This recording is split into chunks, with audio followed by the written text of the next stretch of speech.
Բարև ձեզ սիրելի հայրենակիցներ, պատվարժան գաղափարակիցներ, ինձ համար մեծ պատիվ է միանալ ձեր թիմին, չնայած հենց տենց ասում եմ պարոն Սիմոնյանը դիտողություն անում, ասում եմ մեր թիմին, ոչ թե ձեր թիմին, եւ ասեմ, որ դա շատ պարտավորեցնող է, մենք այս կարճ ընթացքում փորձել ենք միասին ճանապարհ անցնել եւ կփորձեմ իմ համեստ ուժերի ներածի չափով օգտակար լինել, որ առավելագույն արդյունք ստանանք, որովհետև մեր պատկերացումները այդ հարցում համընկնում են, մենք ինչ ենք ուզում, որ Հայաստանը լինի ժողովրդավար, բարեկեցիկ, անվտանգ պետություն։ Այդ երեքից մի կոմպոնենտը պակասեց, ոչինչ չի ստացվելու։ Մենք նավթային երկիր չենք, որ ասենք թագավորը կարող է երկիրը կտակի երեխային, դե երկիրը լավ կպահի, որ երեխան էլ վայելի չէ, մենք չունենք այդ հնարավորությունը։ Չի կարող լինել բարեկեցություն առանց ժողովրդավարության, որովհետև ժողովրդավարության մեջ մտնում է ամեն ինչը, մարդու իրավունքներ, հիմնարար ազատություններ, խոսքի ազատություն, մտքի ազատություն, անկախ դատական համակարգ,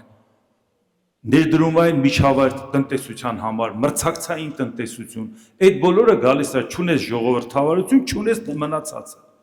Իսկ հետո, եթե խոսում ենք բարեկեցությունից, մենք հո շվեյցարիան չենք, որ ասենք հարևանների հետ խնդիր չունենք։ Մենք նաև գիտենք, որ անվտանգությունը չեղավ, բարեկեցությունը ինչպես է պահելու։ Ու դրա համար նաև մենք ուրիշ խնդիր էլ իհարկե ունենք, ինչպիսի քաղաքականություն կվարես արտաքին, որպեսզի քո ռազմաքաղաքական տնտեսական տիրույթը քո երկրի զարգացման համար հեռանկարային լինի։ Որտեղ անվտանգությունը մենակ չենք հասկանում պաշտպանություն։ Երևի այնպես ինչպես դա ձևակերպել է Կարլ Գուստավ Էմիլ Մանելհեյմը, իրանից հաստատ լավ չեմ ձևակերպի, ավելի լավ է իր ասածը ներկայացնել։ Մարդ, որ ամբողջ կյանքը եղել է անվտանգության համակարգի մարդ, ամբողջ կյանքը ծառայել է ռուս-ճապոնական պատերազմից սկսած առաջի համաշխարհային պատերազմով, եղել է ֆեդմարշալ, եղել է Ֆինլանդիայի մարշալ, եղել է նախագահ, բայց չի ասել կարևորը անվտանգությունն է։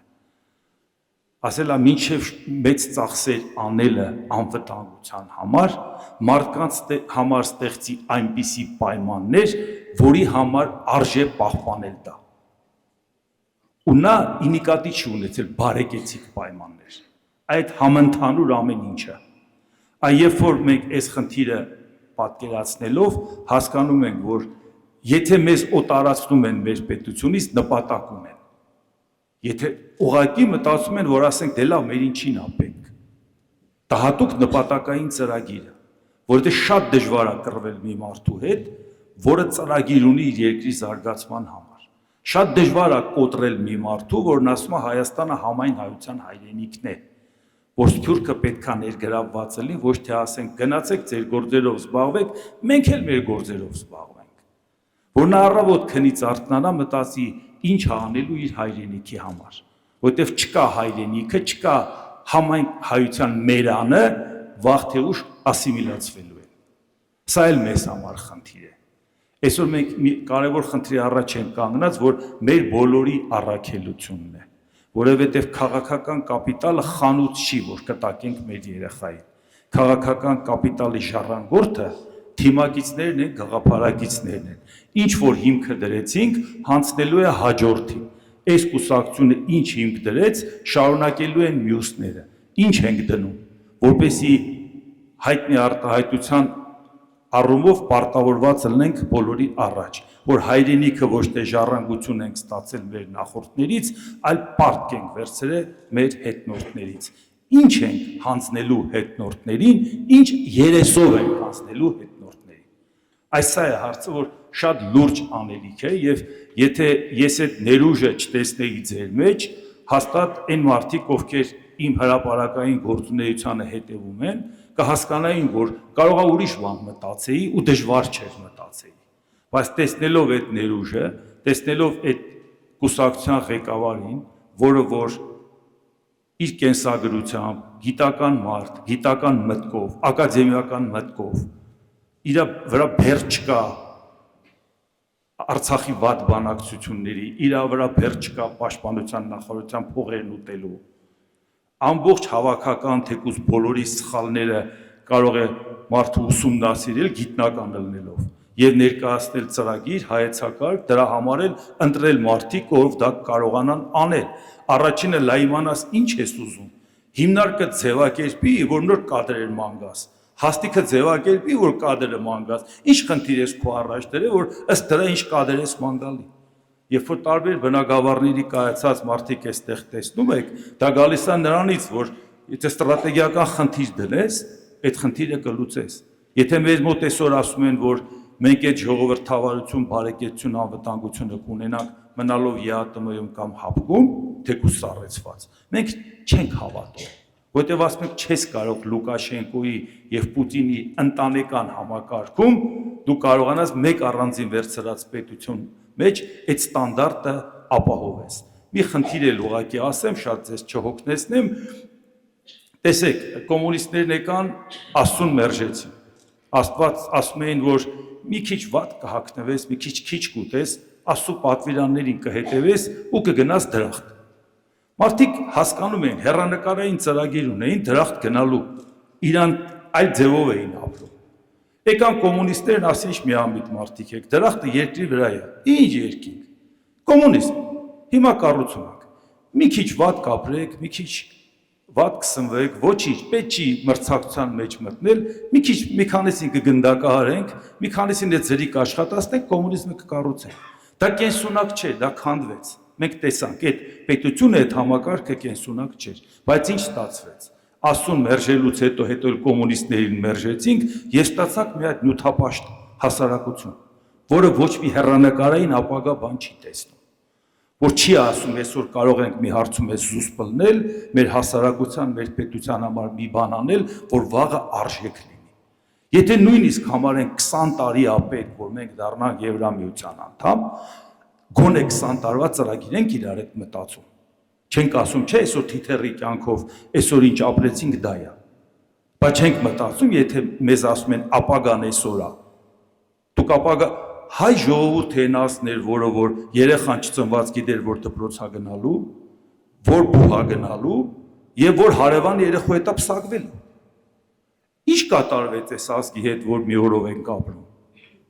Որ հենց ասում ենք մի տարի հետո այս բանը կլինի, ասում են ինչի հետևից էս ենք ով սաղով մեռած։ Այս ինչ պատահեց այս ազգին։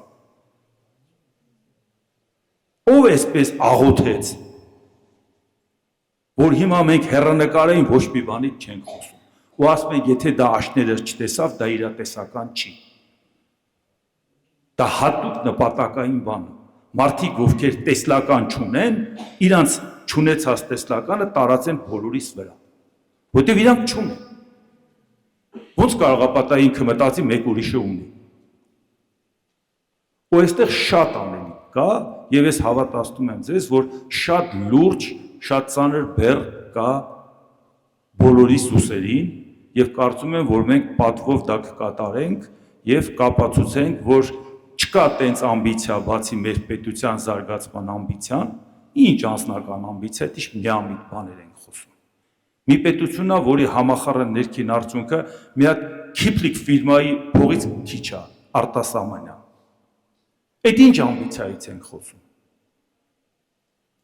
Վարչապետը իր կարգավիճակով կարող է մեր ֆիրմայի այնպես մի քիչ խառը պահեստի պահեստապետի չափ կշիռ ունենա։ Հիմա մենք դրել ամբիցիայից ենք խոսում, թե որս ենք առաջինը։ Եթե կարանք բոլորով հավաքվենք ու մտածենք մեր երկրի համար ինչ կարող ենք անել։ Եթե պետք է եղե դրա համար օրինակ ծառայեմ, ես այդ օրինակը ծառայել եմ։ Եթե ուրիշները գտնում են, որ ավելի արժեքավոր են, խնդրեմ, թող ասեն մի հատ իրար հետ քննություն հանձնենք։ Սա հենց գալիս է նրանից, թե ինչ ազնիվ նպատակներով այս կուսակցությունը իր ճանապարհը փորձում ստեղծել եւ պատահական չի, որ նորաստեղծ կուսակցությունների նկատմամբ միշտ անվստահություն կա, արդեն հաշիվը կորցել են 100 քանիսնա, բայց մեկ էլ տեսնում ես, որ թաքուն հետաքրքրություն կա այս կուսակցության նկատմամբ կամաց դարավ անթակույց։ Եվ ինչի՞ց դա եկա, որովհետեւ այդ պակասը տեսան, ասին ի վերջո դուք այս քննարկումները չեք տեսնում։ Երկիր ղեկավարած մարդիկ եւ այսօր երկիր ղեկավարող մարդիկ իրար հետ վիճում են, թե մեկը Իսպանիայի մայրաքաղաքը կարա իմանա թե չէ։ 4.500 տարվա քաղաքակրթություն ունեցող երկիրը մեկը մեկին հեգնում է, թե ով ավելի անգրագետ, մրցման մեջ են մտել ով ավելի անգրագետ,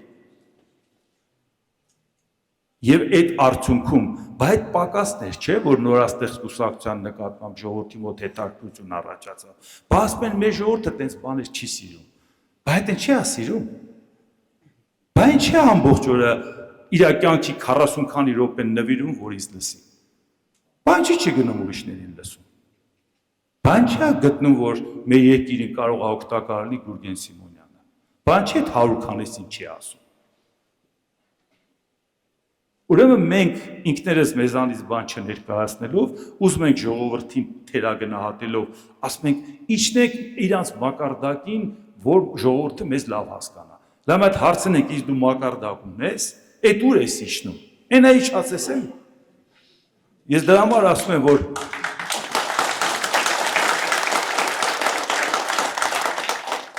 մեր ամենամեծ խնդիրը նաև նա է, որ մեծ աթոռներին նստում են պուճուր մարդիկ։